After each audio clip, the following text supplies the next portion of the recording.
میرے تو ہوش اڑے۔ میں نے اس نوجوان سے کہا، کیا مطلب ہے آپ کی بات کا؟ وہ میری بے چینی کو بھانپ کے کہنے لگا، نہیں نہیں کچھ نہیں۔ یہ کہہ کر اس نے اپنی جیب سے موبائل نکال کر کسی کو کال کی۔ فائق اسے بہت غور سے دیکھے جا رہا تھا۔ وہ نوجوان فون پر کسی سے کہہ رہا تھا کہ فائق مل گیا ہے، آپ لوگ مری پہنچے۔ شاید فائق کے گھر والوں سے بات کر رہا تھا۔ فائق ماتھے پہ بل ڈالے اس نوجوان کو دیکھے جا رہا تھا، پھر اپنا سر پکڑنے لگا، کہنے لگا، منسا میرے سر میں بہت درد ہونے لگا ہے، یہاں سے واپس چلو۔ میں نے کہا، کیوں واپس چلیں؟ اب تو تمہارے گھر والوں کا پتہ چل گیا ہے۔ لیکن وہ میرا ہاتھ پکڑ کر مجھے ہال سے باہر لے گیا۔ وہ نوجوان اسے آوازیں دیتا رہ گیا، لیکن فائق نہیں رکا، مجھے لے کر واپس آ گیا۔ میرے لیے حیران کن بات یہ تھی کہ گاڑی اس نے ڈرائیو کی تھی اور بالکل ٹھیک ڈرائیو کر رہا تھا۔ میں نے کہا، فائق تمہیں گاڑی چلانی یاد آ چکی ہے؟ بتاؤ، کیا تمہیں باقی سب بھی یاد آ چکا ہے؟ تم وہاں سے واپس کیوں چلے آئے؟ وہ لڑکا تمہیں جانتا تھا، تمہیں تمہارے گھر والوں سے ملوا رہا تھا۔ لیکن اس نے جواب نہیں دیا، بس گاڑی چلاتا رہا۔ کاٹیج میں جا کر اس نے گاڑی روکی۔ میں نے کہا، فائق کیا تمہیں سب کچھ یاد آ گیا ہے؟ کون ہو تم؟ میری کسی بات کا اس نے جواب نہیں دیا، چپ چاپ جلدی سے کوارٹر کے اندر چلا گیا۔ میں بھی گاڑی سے نیچے اتری، اس کے ساتھ اندر آ گئی۔ وہ چپ تھا، کوئی بات نہیں کر رہا تھا۔ پتہ نہیں کیوں اس کی چپ میری جان لے رہی تھی۔ وہ نظریں جھکائے کھڑا تھا، میں اس کے سامنے جا کے کھڑی ہو گئی۔ میں نے کہا، مجھے سچ سچ بتاؤ، کیا تمہیں سچ میں سب کچھ یاد آ گیا ہے؟ اس نے گہرے سانس لیے، پھر کہنے لگا، سب کچھ یاد آ رہا ہے، بار بار نظر چرا رہا تھا۔ میں نے کہا، تم وہاں سے واپس کیوں آ گئے؟ وہ تمہارے گھر والوں کو بلا رہا تھا، انہیں دیکھ کر تمہیں باقی کا بھی سب کچھ یاد آ جاتا۔ میری یہ بات سن کے کہنے لگا، جو کچھ مجھے یاد آ چکا ہے وہ بہت تلخ ہے منسا۔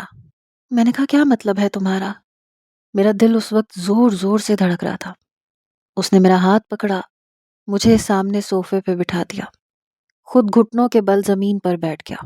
میں نے کہا، تم یہاں کیوں بیٹھے ہو؟ میرے برابر میں آ کے بیٹھو۔ کہنے لگا، میں یہی ٹھیک ہوں۔ پھر میرا ہاتھ اپنے دونوں ہاتھوں میں لے لیا، لیکن نظریں چرا رہا تھا۔ کہنے لگا، جو بات میں تم سے کرنا چاہتا ہوں اسے سمجھنے کی کوشش کرنا۔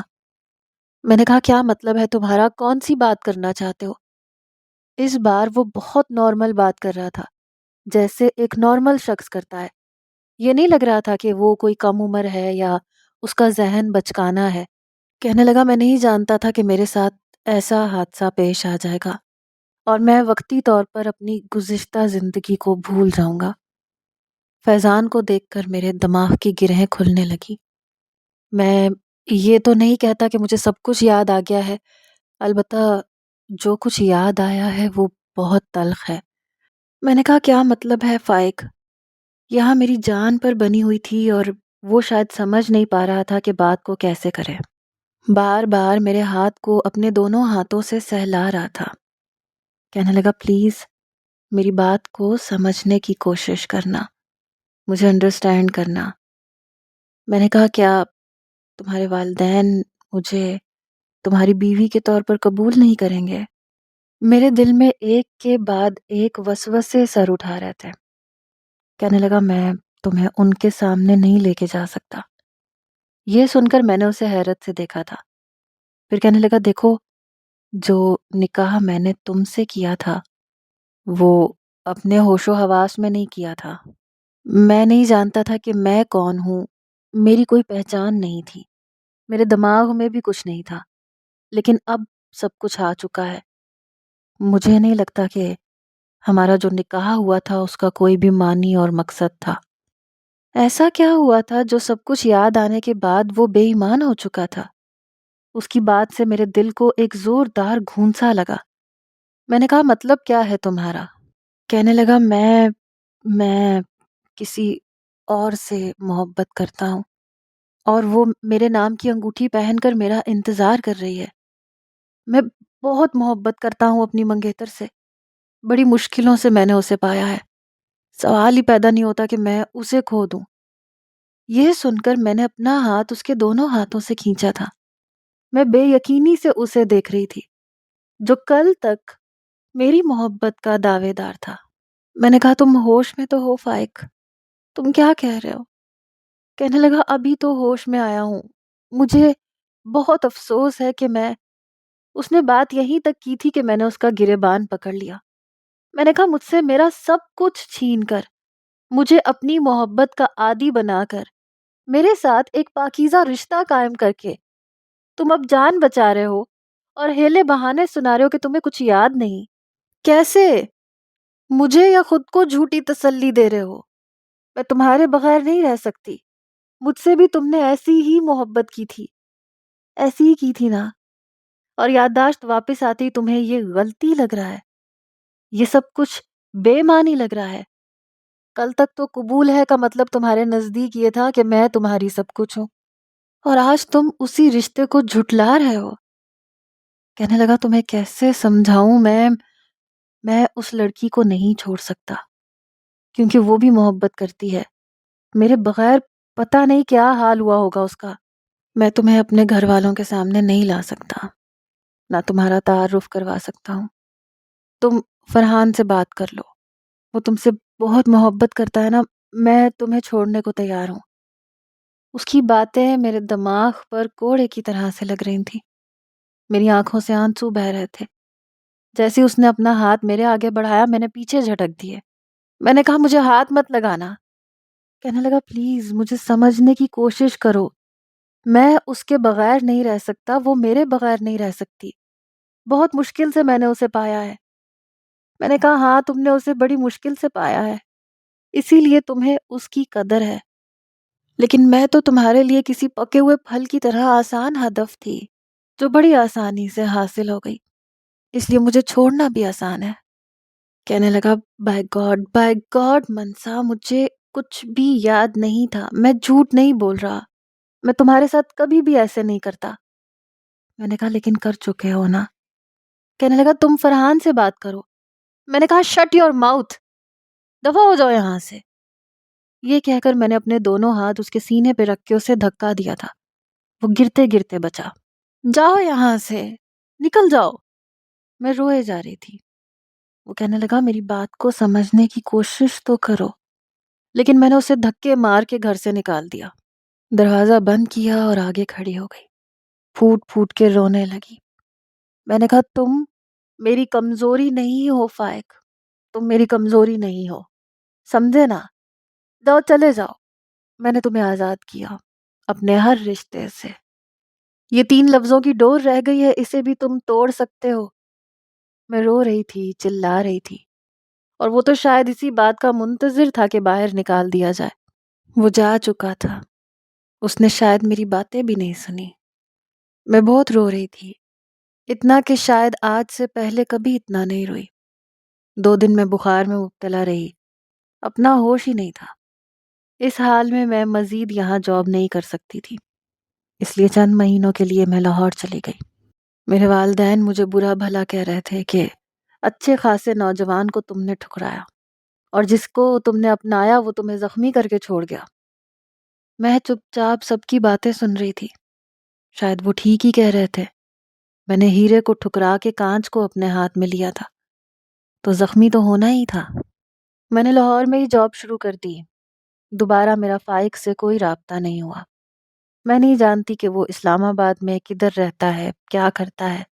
مری کو بھی میں چھوڑ چکی تھی، البتہ مری کے ہاسپٹل میں میرا ایڈریس تھا، اگر وہ چاہتا تو وہ مجھے ڈھونڈ سکتا تھا، میرے پاس آ سکتا تھا، لیکن وہ کیوں آتا؟ اس کی تو اپنی محبت تھی جو اسے مل رہی تھی۔ وہ لاہور کا ایک جانا مانا ہاسپٹل تھا، وہاں کئی سینئر ڈاکٹرز تھے۔ ایک سینئر ڈاکٹر کی عمر تقریباً 35 کے لگ بھگ ہوگی، کافی اچھے طریقے سے اپنے اسٹاف سے پیش آتے تھے، جولی قسم کے تھے، بچوں سے مریضوں سے مذاق بھی کرتے رہتے تھے، ہنسی ہنسی میں مریض کا علاج بھی کرتے تھے۔ البتہ میں چپ چپ رہتی تھی، اپنے کام سے کام رکھتی تھی۔ ایک بار مجھے کہنے لگے کہ آپ بہت سیریس رہتی ہیں، کیا تیسرا پاکستان آپ نے بنانا ہے؟ میں ہلکا سا مسکرائی، میں نے کہا کیا مطلب تیسرا پاکستان؟ کہنے لگے پہلا پاکستان قائد اعظم نے بنایا، دوسرا عمران خان نے، شاید تیسرا آپ بنانا چاہتی ہیں۔ تبھی اتنا سوچتی رہتی ہیں۔ ارے بھائی اتنا مت سوچا کریں، کچھ نہیں ہوگا پاکستان کا، صدیوں سے جیسے چلا آ رہا ہے ایسے ہی چلتا رہے گا، میں اور آپ کچھ نہیں کر سکتے، اس لیے سوچا کم کریں اور ہنسا کریں، باتیں کیا کریں۔ اب یہ ڈاکٹر مہوش کو ہی دیکھ لیں، چپڑ چپڑ ان کی زبان چلتی ہے اور ہاتھ چلتے ہی نہیں ہے۔ مہینے میں 10 چھٹیاں ان کو لازمی چاہیے کیونکہ ان کے خاندان کی شادیاں آنی ہوتی ہیں، اور 5 چھٹیاں یہ اس لیے کر لیتی ہیں کہ انہوں نے شادیاں اٹینڈ کرنے کے لیے ڈینٹنگ پینٹنگ کے لیے پارلر جانا ہوتا ہے، اور باقی کے دن یہ بس موج اڑانے کے لیے ہاسپٹل آتی ہیں۔ ڈاکٹر مہوش نے ہمیں غصے سے گھور کے دیکھا تھا، کہنے لگی جی نہیں سر، آپ تو بات کو زیادہ ہی طول دے رہے ہیں۔ ارے بھائی میری نئی نئی شادی ہوئی ہے، نئے نئے سسرال والے ہیں، اپنے ان لاز کو بھی تو دیکھنا پڑتا ہے نا۔ مہوش کی شادی کو 6 مہینے ہوئے تھے اور ان 6 ماہ میں وہ کافی چھٹیاں کر چکی تھی۔ جب سے میں نے جوائن کیا تھا وہ میری بھی منتیں کرتی تھی، پلیز میرے حصے کی ڈیوٹی تم دے دو۔ میں چپ چاپ مان جاتی تھی۔ کئی بار وہ مذاق مذاق میں مجھ سے یہی پوچھ چکی تھی کہ آخر آپ اتنی چپ چپ کیوں رہتی ہیں۔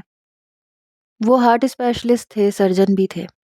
ایک رات میرے والد کو ہارٹ کا مسئلہ ہوا، میں بھاگی دوڑی انہیں ہاسپٹل لے آئی، حالانکہ ان کی آف ڈیوٹی تھی، پھر بھی میرے ایک بار کال کرنے پر وہ فوراً سے ہاسپٹل آ گئے۔ میرے والد کا بی پی شوٹ کر گیا تھا، مائنر سا اٹیک ہوا تھا، بروقت ٹریٹمنٹ سے کافی بہتر ہو گئے تھے۔ ڈاکٹر میرے والد سے بھی ہنسی مذاق کرتے رہے، کہنے لگے کہ کس بات کی ٹینشن لیتے ہیں آپ، ارے بھائی اس عمر میں تو ویسے بھی ٹینشن نہیں لینی چاہیے، بچے جوان ہو گئے، سب کی شادیاں ہو چکی، اب تو آپ کو بے فکر ہو جانا چاہیے، بلکہ میرا تو مشورہ ہے کہ اپنی بیوی کے ساتھ کسی حسین وادیوں میں گھومنے پھرنے چلے جائیں۔ ان کی باتیں ایسی ہوتی تھیں، سامنے والا مسکرائے بغیر نہیں رہ سکتا تھا۔ میرے والد بھی مسکرانے لگے، کہنے لگے بیٹی جس کا گھر بسا تھا اور برباد بھی ہو گیا۔ یہ سن کر میں نے بابا کو آنکھیں پھیلا کے حیرت سے دیکھا تھا، پھر آنکھوں ہی آنکھوں میں چپ رہنے کا مشورہ دیا۔ ڈاکٹر نے برجستہ میری طرف دیکھا، پھر خاموش ہو گئے۔ میرے والد کا ہاتھ پکڑ کر کہنے لگے آپ فکر مت کیا کریں، ارے ڈاکٹر ہے آپ کی بیٹی، کوئی معمولی لڑکی تھوڑی ہے، اور اس کی ٹینشن مت لیا کریں، یہ بہت اچھی ہے، بد نصیب وہ ہے جو اسے چھوڑ کر چلا گیا۔ میرے والد کہنے لگے کاش کہ وہ بد نصیب ہو جائے۔ یہ کہتے ہوئے انہوں نے گہری سانس لی، کئی آنسو میرے بھی دل میں اترے تھے، لیکن میں اسے بد دعا نہیں دے سکتی تھی۔ چند دن میں میرے والد کی چھٹی ہو گئی، ڈاکٹر ذکی اکثر ان سے ملنے آنے لگے۔ عمرے کے لیے جانا چاہتے تھے، لیکن مسئلہ یہ تھا کہ جس محلے میں ہمارا گھر تھا وہاں کا ماحول کچھ اچھا نہیں تھا۔ میرے والدین مجھے اکیلا چھوڑنے پہ راضی نہیں تھے، کہتے تھے کہ مری کی بات اور تھی، ہاسپٹل کے پاس ہی کاٹیج تھا، سیف سی جگہ تھی، لیکن یہ جگہ تمہارے لیے سیف نہیں ہے۔ میں نے کہا مجھے کچھ نہیں ہوتا، آپ اطمینان سے جائیں۔ ظاہر سی بات ہے ڈاکٹر ذکی بھی ہمارے گھر آتے جاتے تھے، تو اس لیے میرے والد نے ان سے بھی ذکر کر دیا۔ وہ کہنے لگے میرے بھائی کی شادی ہے، میں اسلام آباد جا رہا ہوں، اگر آپ کو مجھ پر اعتبار ہو تو میں منسا کو اپنے ساتھ لے جاتا ہوں۔ یہ سن کر میں نے کہا نہیں سر، میں کہیں نہیں جاؤں گی۔ وہ کہنے لگے آپ کی چھٹیاں میں لے لوں گا اور تنخواہ بھی نہیں کٹے گی۔ اچھا ہے ہلا گلا دیکھ لیجئے گا۔ میں نے کہا میں نہیں رہنا چاہتی اجنبی لوگوں میں، عجیب سا لگتا ہے جن سے کوئی تعلق ہی نہیں ہے۔ کہنے لگے تعلق بنانے سے بنتا ہے، آپ چاہیں تو میں تعلق بنا دیتا ہوں۔ میرے والد نے بھی یہی کہا کہ بیٹا تمہاری بات اپنی جگہ ٹھیک ہے، لیکن میں اپنی بچی کو کیسے وہاں بھیج سکتا ہوں۔ وہ کہنے لگے آپ کس بات سے ڈر رہے ہیں، یہی کہ میں منسا کے لیے غیر ہوں۔ پھر میرے والد سے کہنے لگے آپ چاہیں تو میں غیر نہیں رہ سکتا، دیکھیں میری بیوی کا انتقال ہو گیا ہے، میرا ایک بیٹا ہے جو 5-6 سال کا ہے، میرے والدین کے پاس رہتا ہے، اگر آپ کو کوئی اعتراض نہ ہو تو میں منسا کا ہاتھ آپ سے مانگنا چاہتا ہوں، میں اسے بہت خوش رکھوں گا۔ میرے والدین کو ڈاکٹر ذکی ویسے ہی پسند تھے، لیکن میں سوچ میں پڑ گئی، اس لیے کہ میں ابھی تک فائق کے نکاح میں تھی۔ میرے والدین کہنے لگے کہ ہمیں کوئی اعتراض نہیں ہے۔ میں اپنے والد کی بات سن کے حیران تھی۔ انہوں نے کہا ٹھیک ہے، پھر اپنے ہاتھ کی سب سے چھوٹی انگلی میں پہنی انگوٹھی اتاری جو کہ زرکون کے پتھر کی تھی، چاندی کی تھی، وہ میرے ہاتھ میں پہنا دی۔ میں تو ان کی شکل دیکھتی رہ گئی۔ کہنے لگے اب تو آپ کو کوئی اعتراض نہیں ہے، باقی اب آپ میری منگیتر ہیں، جیسے ہی آپ لوگ عمرہ کر کے واپس آئیں گے میں شادی کر لوں گا۔ میرے گھر والوں کو بھی کوئی اعتراض نہیں ہوگا کیونکہ میں انہیں بتا چکا ہوں۔ میرے والد نے ڈاکٹر ذکی کو بہت دعائیں دی، لیکن ان کے جانے کے بعد میں بھڑک اٹھی۔ بابا یہ آپ نے کیا کیا ہے؟ آپ نے مجھ سے پوچھا تھا؟ وہ کہنے لگے ایک فیصلہ تم نے خود کیا تھا، ہم نے مان لیا تھا، اور تم نے اس کا انجام بھی دیکھ لیا ہے، اب ایک فیصلہ تم بھی ہمارا مان لو۔ میں نے کہا آپ کیوں نہیں سمجھ رہے، میں ابھی بھی اس کے نکاح میں ہوں، اس نے مجھے طلاق نہیں دی ہے۔ میرے والد کہنے لگے جب اسے یہ رشتہ قبول ہی نہیں اور وہ یہ کہتا ہے کہ جو کچھ ہوا وہ اس وقت اس بات سے واقف نہیں تھا، وہ اپنے ماضی سے واقف نہیں تھا، تو کیسا نکاح؟ یہ سب بے معنی ہے، اور ایسا کوئی پاگل یا دیوانہ شخص جسے اپنا ہوش نہ ہو اس کا نکاح نکاح نہیں ہوتا۔ میں نے کہا نہیں بابا ایسے نہیں ہوتا، اسے اپنا ماضی یاد نہیں تھا، لیکن سب کچھ یاد آ جانے کے بعد بھی اسے یہ یاد تھا کہ اس نے مجھ سے نکاح کیا تھا۔ میں رونے لگی۔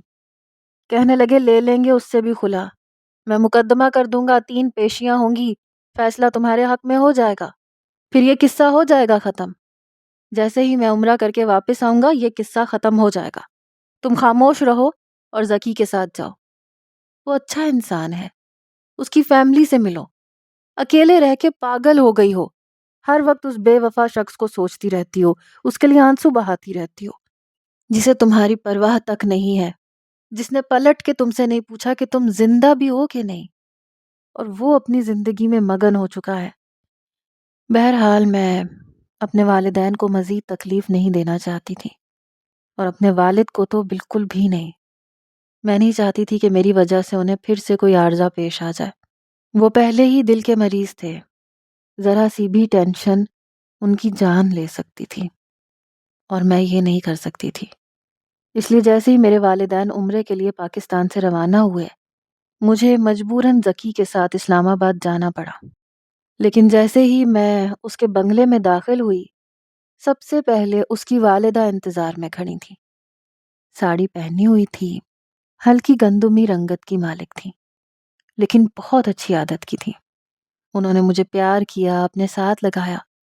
ذکی ان سے کہنے لگا امی آپ کو پتہ ہے یہ بہت ڈر رہی تھی، کہہ رہی تھی پتہ نہیں آپ کے گھر والے کیسے ہوں گے، اور یہ کہ میں اجنبی ہوں، میں نہیں جانا چاہتی۔ پتہ نہیں ذکی کس مزاج کا تھا، اس نے تو ساری بات اپنی ماں سے کہہ دی۔ میں ان کے سامنے کچھ خفت اور شرمندگی میں مبتلا ہوئی۔ میں نے کہا نہیں آنٹی ایسی بات نہیں ہے۔ وہ کہنے لگی تمہیں یہاں پہ بالکل بھی محسوس نہیں ہوگا کہ تم غیروں میں آئی ہو۔ ارے آؤ نا، اب تو ویسے بھی ذکی نے تمہیں انگوٹھی پہنا دی ہے، اب تم غیر تھوڑی ہو، کل کو اسی گھر کا حصہ بن جاؤ گی۔ میرا ہاتھ پکڑ کر مجھے اپنے گلے لگا کر انہوں نے کہا تھا، پھر اپنے ساتھ اندر لے گئیں، سب سے میرا تعارف کروایا۔ گھر میں شادی والا ماحول تھا، اس لیے ان کی بڑی بیٹی انگلینڈ سے شادی اٹینڈ کرنے آئی تھی، وہ بھی مجھ سے بہت اچھے طریقے سے ملی، اور ذکی کے والد بھی۔ میرے والدین کا سب لوگ پوچھ رہے تھے، ایسے لگتا ہی نہیں تھا کہ میں وہاں پہلی بار آئی ہوں۔ میری ایک ایک بات سب کو پتہ تھی، اس لیے اجنبیت کا احساس نہیں ہو رہا تھا۔ پھر وہ کہنے لگا آپ لوگوں نے اتنے سوال شروع کر دیے منسا سے، ارے وہ تھکی ہوئی آئی ہے، کسی نے اسے کھانا پانی نہیں پوچھا، یہ بھی نہیں پوچھا کہ بیٹے آرام کرو گی کہ نہیں۔ ذکی کی والدہ نے اس کے کندھے پہ تھپکی لگائی، کہنے لگی تم ہو نا اس کی فکر کرنے کے لیے، میں زاہدہ سے کہتی ہوں منسا کا سامان گیسٹ روم میں رکھوا دے۔ ذکی کہنے لگا یہ دلہے میاں کہاں ہے، نظر نہیں آ رہا، کہاں ہے یہ؟ اس کی والدہ کہنے لگی شاپنگ کرنے گیا ہے، بس آنے والا ہوگا۔ وہ بہت خوش تھا کہ بھائی نے اپنی زندگی کا ایک بہت اچھا فیصلہ کیا ہے۔ تبھی سیڑھیوں سے ایک 5 سالہ بچہ سیڑھیاں اتر کر نیچے آیا اور ڈیڈ ڈیڈ کہتے ہوئے اس کے ساتھ لگ گیا۔ ذکی نے اسے گود میں اٹھایا، اسے چومنے لگا، پیار کرنے لگا، پھر مجھ سے کہنے لگا یہ میرا بیٹا ہے اسد۔ پھر اپنے بیٹے سے کہنے لگا اسد آنٹی کو سلام کرو۔ کافی پیارا بچہ تھا، مجھ سے سلام کرنے لگا، میں بھی اس سے باتیں کرنے لگی۔ کہنے لگا آپ کیسی ہیں؟ بہت پیاری ہیں۔ بالکل اپنے باپ پہ گیا تھا، بہت باتونی تھا۔ ذکی کہنے لگا سن رہی ہو تم اس کی باتیں؟ تم یہاں پہ بالکل بھی بور نہیں ہوگی اور نہ ہی اداس ہوگی، ہم سب ہیں نا، تمہارا دل لگا رہے گا۔ پھر زاہدہ آ گئی جو شاید ملازمہ تھی، مجھے کہنے لگی بی بی صاحبہ آپ کا کمرہ میں آپ کو دکھا دیتی ہوں۔ میں بھی کچھ دیر آرام کرنا چاہتی تھی، فریش ہونا چاہتی تھی، اس لیے کمرے میں چلی گئی۔ میرا سامان وہاں پہلے سے ہی موجود تھا، میں نے نہا کر کپڑے تبدیل کیے، پھر کچھ دیر سو گئی۔ شام کو وہی ملازمہ آئی، کہنے لگی سب لوگ آپ کو چائے پہ بلا رہے ہیں، آپ نے تو دوپہر کا کھانا بھی نہیں کھایا۔ میں نے کہا ہاں مجھے بھوک نہیں تھی۔ میں نے منہ ہاتھ دھوئے اور کمرے سے باہر آ گئی۔ لاؤنج میں سب لوگ بیٹھے ہوئے چائے پی رہے تھے۔ جہاں زکی بیٹھا تھا اس کے برابر میں بھی ایک نوجوان بیٹھا ہوا تھا۔ زکی اس سے کہہ رہا تھا کر لی تم نے شاپنگ یا ابھی کچھ باقی ہے؟ وہ کہنے لگا موسٹلی تو کمپلیٹ ہو چکی ہے بھائی۔ بھائی مجھے آپ کے فیصلے پہ بہت خوشی ہوئی ہے۔ کہنے لگا مجھے نہیں ملوائیں گے میری بھابھی سے؟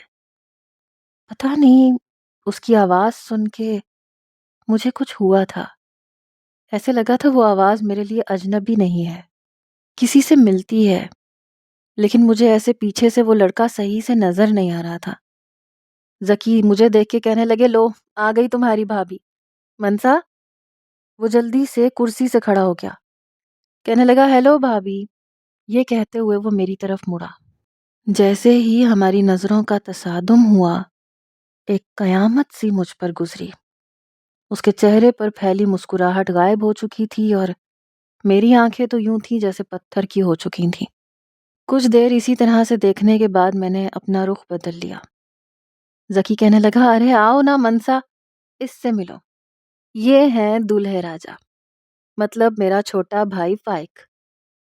میں وہیں کھڑی رہی، پھر کہنے لگا کیا ہو گیا، تم یہاں کیوں کھڑی ہو؟ ارے آؤ نا۔ زکی کرسی سے اٹھ کے میرے پاس آ گیا۔ میں مرے مرے قدم اٹھا کر ٹیبل تک پہنچی۔ اس کی والدہ مجھ سے کہنے لگی تم نے تو آج کھانا بھی نہیں کھایا۔ ٹیبل پر چائے کے ساتھ بہت سے لوازمات موجود تھے، لیکن میری تو جیسے بھوک اڑ چکی تھی۔ وہ بھی چپ چاپ بیٹھا تھا، نظریں جھکائے کسی مجرم کی طرح۔ زکی فائق سے کہنے لگا تم کیوں چپ بیٹھے ہو؟ اچھا بتاؤ میری چوائس کیسی لگی؟ ہے نا کمال کی؟ وہ کیا جواب دیتا؟ کہنے لگا جی بھائی اچھی ہے۔ بڑے مرے مرے لہجے میں بات کر رہا تھا، پھر اٹھ کے کھڑا ہو گیا۔ کہنے لگا میں بہت تھکا ہوا ہوں، میں اپنے کمرے میں جاؤں گا آرام کرنے۔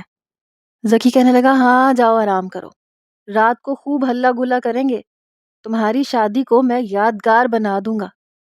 جاتے ہوئے اس نے اس طرح سے مجھ پر نظر ڈالی کہ میں نے اپنا رخ بدل لیا۔ مجھے اب یہاں نہیں رکنا تھا، نہ زکی کے ساتھ ایسا کوئی رشتہ نبھانا تھا۔ میں اس شخص کی شکل بھی نہیں دیکھنا چاہتی تھی، اس مطلبی اور خود غرض کی۔ میں نے بھی بس چائے پی تھی، حالانکہ زکی کی والدہ بہت اصرار کر رہی تھیں کہ کچھ کھا لو، تم نے کچھ نہیں کھایا۔ میں کمرے میں آ گئی، آنکھوں سے آنسو بہنے لگے۔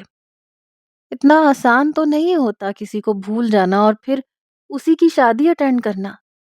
پتہ نہیں قسمت مجھے یہاں کیوں لے کر آئی تھی۔ میں نے تو دوبارہ اس سے کوئی تعلق نہیں رکھنا تھا، اس کی شکل بھی نہیں دیکھنی تھی، اور میں اپنے اندر اتنا حوصلہ بھی نہیں رکھتی تھی۔ کیسے اپنے سامنے اسے کسی اور کا ہوتے دیکھتی؟ میں نے زکی کو میسج کیا، میں نے کہا مجھے آپ سے بات کرنی ہے، کیا آپ تھوڑی دیر کے لیے میرے کمرے میں آ سکتے ہیں؟ وہ کہنے لگا نہیں کمرے میں تو نہیں آ سکتا، کیونکہ میرا ابھی تمہارے ساتھ ایسا کوئی رشتہ نہیں ہے اور میری امی ان سب باتوں کو پسند نہیں کرتی۔ سب کے سامنے ملنا جلنا الگ بات ہے، یوں سب کے سامنے تمہارے کمرے میں آؤں گا تو بڑی عجیب سی بات ہو جائے گی۔ میں نے میسج پر ہی اس سے کہا کہ میں یہاں نہیں رکنا چاہتی، مجھے واپس لاہور جانا ہے۔ میں آپ کو پیمنٹ کر دیتی ہوں لیکن آپ پلیز ٹکٹ کنفرم کروا دیں۔ میرا میسج پڑھ کے وہ کہنے لگا کیا ہوا؟ ابھی تو تم آئی ہو، آئے ہوئے چند گھنٹے بھی نہیں ہوئے، واپس کیوں جانا ہے اور کہاں جاؤ گی؟ تمہیں پتہ ہے نا تمہارے والد کس قدر پریشان تھے، وہ تمہیں اکیلا نہیں چھوڑ سکتے تھے۔ کیا مسئلہ ہے؟ مجھے نہیں لگتا کہ میری فیملی نے تمہیں ایسا کچھ کہا ہو کہ تم یہاں نہ رک سکو۔ میں نے کہا نہیں یہ بات نہیں ہے، مجھے بہت انکمفرٹیبل فیل ہو رہا ہے، مجھے آپ سے اور بھی بہت کچھ کہنا ہے۔ کہنے لگا اچھا رات کو ڈنر کے بعد میں موقع تلاش کر کے تم سے بات کر لوں گا، لیکن تمہارے کمرے میں آنا غیر مناسب سی بات ہے۔ میں نے فون بند کر دیا۔ کچھ دیر بعد ذکی کی بہن میرے کمرے میں آ گئی۔ کہنے لگی مجھے بہت خوشی ہے کہ ذکی نے شادی کا فیصلہ کر لیا۔ اسد کی پیدائش کے 2 سال بعد ہی ذکی کی بیوی کا انتقال ہو گیا تھا۔ 3 سال سے ہم اسے کہہ رہے تھے کہ تم شادی کر لو، لیکن وہ ٹال جاتا ہے۔ کہتا تھا کہ جب مجھے کوئی ایسی لڑکی ملے گی جو مجھے اچھی لگی اور مجھے لگا کہ میرے بیٹے کو ماں کی محبت دے گی تو کر لوں گا۔ اسد کے معاملے میں بہت سینسٹیو ہے اور مجھے تو پہلی نظر میں تم بہت اچھی لگی ہو۔